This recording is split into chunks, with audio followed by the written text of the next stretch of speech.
ओम श्री गुरुवे नमः। अज्ञानतिमिरान्धस्य ज्ञानाञ्जनशलाकया चक्षुरुन्मीलितं येन तस्मै श्रीगुरुवे नमः। ओम स्वस्ति न इंद्रो वृद्धश्रवाः स्वस्ति नः पूषा विश्ववेदाः स्वस्ति नस्तारक्षो अरिष्टनेमिः स्वस्ति नः बृहस्पतिर्दधातु। ओम शांति शांति शांति। ओम प्रणाम भगवान। वेदांत दीपिका परमहंस स्वामी श्री योगानंद जी महाराज, जिनको आलू वाले बाबा भी कहते हैं भगवान। और हमारा आज नया टॉपिक स्टार्ट हो रहा है जिसका नाम है जीव सर्वज्ञ क्यों नहीं। तो प्रश्न है जिज्ञासु का कि आत्मा शुद्ध है तो सब बातों को क्यों नहीं जानता। तो उत्तर में बता रहे हैं गुरु जी कि भाई आत्मा शब्द किसको कहता है। शास्त्र में आत्मा शब्द का भिन्न भिन्न स्थानों पर भिन्न भिन्न अर्थ से उपयोग किया गया है। स्थूल शरीर को आत्मा कहा है, मन को आत्मा कहा है, जीव को आत्मा कहा है और शुद्ध कूटस्थ परम तत्व परमात्मा को आत्मा कहा है। स्थूल शरीर विकारी रूपांतर वाला और पंचभौतिक होने से शुद्ध नहीं है। मन त्रिगुणात्मक विकार वाला होने से शुद्ध नहीं है। जीव अज्ञान के भाव सहित कल्पित है। जीव अज्ञान के भाव सहित कल्पित है।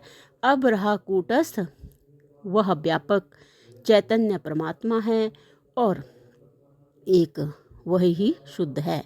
कूटस्थ व्यापक चैतन्य परमात्मा एक वही शुद्ध है। शुद्ध विकार रहित और स्वच्छ को कहते हैं। शुद्ध जो है विकार रहित और स्वच्छ को कहते हैं।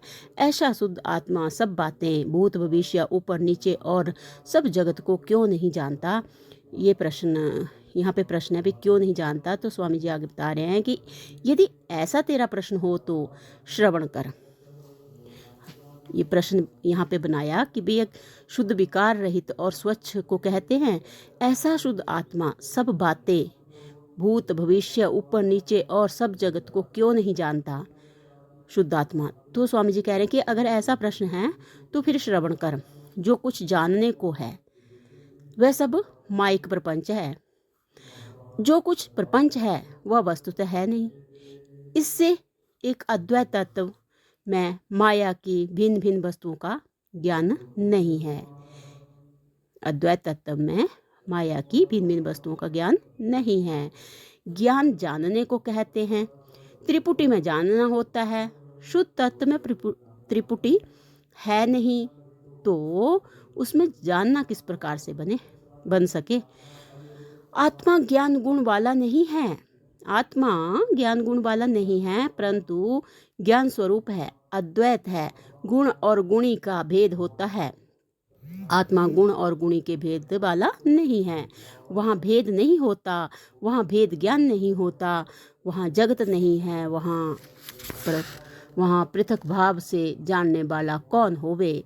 किसे जाने, क्या जाने, किससे किसको जाने, किस प्रकार जाने, किस निमित्त जाने। जहाँ भेद का अभाव है वहाँ किसी प्रकार की कल्पना होना असंभव है। जहाँ भेद का अभाव है वहाँ किसी प्रकार की कल्पना होना असंभव है। अब आगे स्वामी जी बता रहे हैं कि शुद्ध आत्मा अतीन्द्रिय है, इंद्रियों से भी परे है। शुद्ध आत्मा अतीन्द्रिय है और इंद्रियों से उत्पन्न होने वाले ज्ञान उसका विषय नहीं है। इसलिए इंद्रिय रहित होने से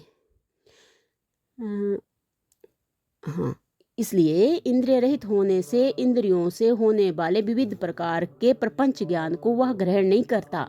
शुद्ध का विषय होता है, अशुद्ध का विषय होता है। आत्मा स्थिति में आत्मा के समान अन्य कोई शुद्ध नहीं है।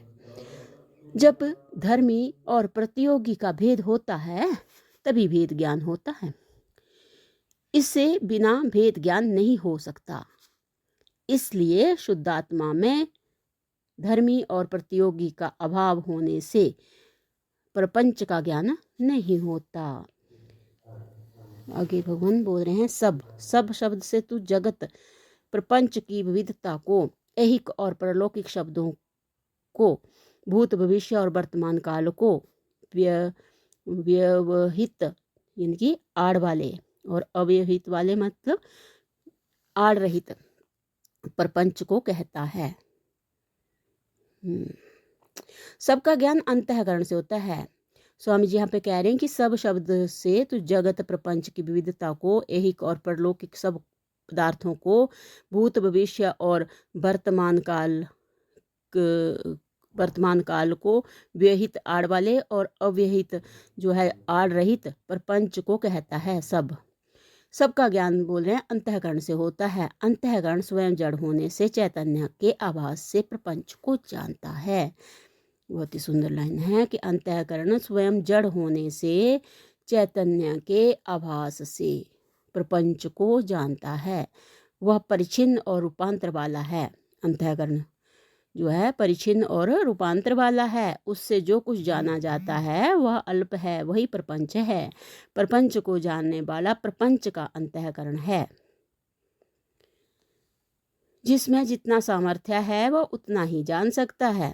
जो ज्ञान चिदाभास सहित अंतःकरण का है वह विशेष चैतन्य कहा जाता है। जो ज्ञान चिदाभास सहित अंतःकरण का है उसको बोलते हैं विशेष चैतन्य, और कहा जाता है यह विशेष चैतन्य जिस अवस्था में होता है उसी अवस्था का न्यून अथवा अधिक ज्ञाता होता है। अद्वैत और प्रपंच एक दूसरे के विरुद्ध है। अद्वैत और प्रपंच एक दूसरे के विरुद्ध हैं। अद्वैत में पृथक का जानना नहीं हो सकता। अद्वैत में पृथक का जानना नहीं हो सकता। शुद्ध आत्मा कहते हुए तू शुद्ध आत्मा को समझता नहीं है। शुद्ध आत्मा और प्रपंच की सब बातों को एक ही रेखा में ले जाता है। इसलिए ऐसा प्रश्न करता है। तो भगवान आगे जो है वो अगले सत्संग से कंटिन्यू करते हैं। प्रणाम भगवान। ओम शांति शांति शांति। ओम।